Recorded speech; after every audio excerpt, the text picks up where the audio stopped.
The warmth of winter friendship. It was a cold winter morning.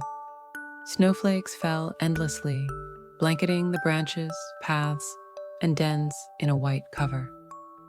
The little mouse shivered as the cold seeped through his thin fur, hiding in a hollow tree. His stomach growled with hunger, and he realized he couldn't wait any longer. "I must find something to eat," he said, stepping into the snow.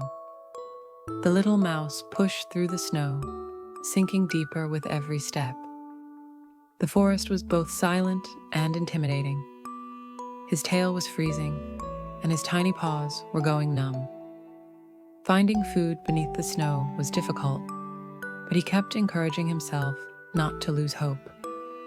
After a while, he saw a trembling leaf on the ground.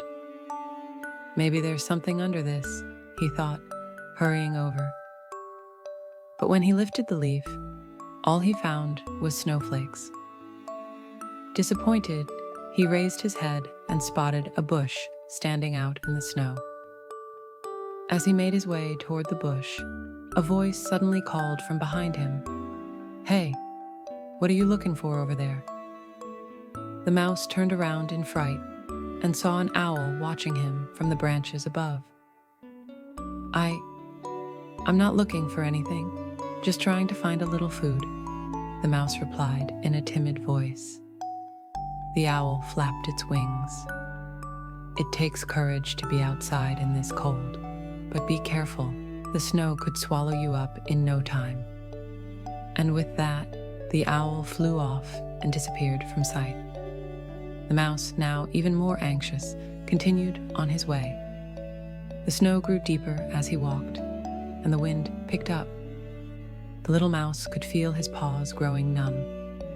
Still, he kept scratching the ground, searching beneath the snow. At one spot, he uncovered a small pine cone, but it held no food. Just as he was about to give up, he noticed fresh tracks beneath a tree. They looked like rabbit footprints. Maybe the rabbit had found something, he thought, following the trail eagerly. But the tracks disappeared into the snow after a short distance. The mouse sighed in disappointment. "Maybe this forest just isn't meant for me," he muttered. At that moment, he noticed a thin line of smoke curling into the sky in the distance. His tiny heart filled with hope, and he started moving toward the rising smoke, pushing through the snow. When he reached the source, he found himself standing in front of a magical-looking house. The house was made of earth, but looked as if it had come straight out of a storybook. Its roof was blanketed in snow, and warm light glowed from its round windows. A tiny doormat at the front door read, "Welcome." The mouse hesitated for a moment before nervously knocking on the door with his little paw. A cheerful mole opened the door. "Oh my, who's out in this cold?" the mole asked with a warm smile. Shivering, the mouse replied, "It's me, a cold, hungry mouse. I'm looking for shelter and something to eat." The mole looked at the mouse carefully, then smiled even wider. Come in. I can't leave you out here in this weather," he said. "Come sit by the fire," the mole said. The mouse quickly scurried over to the cushions in front of the fireplace. The mole disappeared into the kitchen and returned with a steaming bowl of soup and a small slice of bread. "Eat up. Once your belly is full, you can rest. You're safe here," the mole said. The mouse ate the soup with great enthusiasm. Once he'd had his fill, the warmth and exhaustion took over, and he quickly fell asleep. When the mouse woke up the next morning, he felt more rested than he had in ages.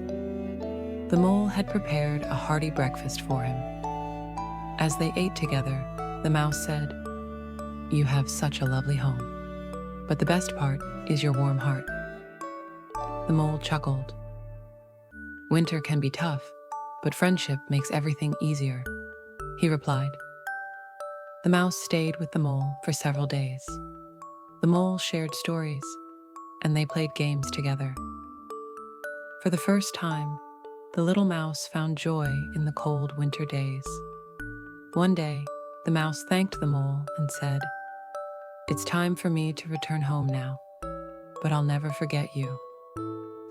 The mole packed a small bundle of food for the mouse to take on his journey: some nuts, dried fruit, and a slice of bread. The mouse took the bundle and said goodbye, heading back out into the snow. The forest and the cold no longer seemed so frightening, as his heart was warmed by the mole's kindness. The mole watched from his window as the mouse disappeared into the distance, smiling as he said, "The best part of winter is sharing."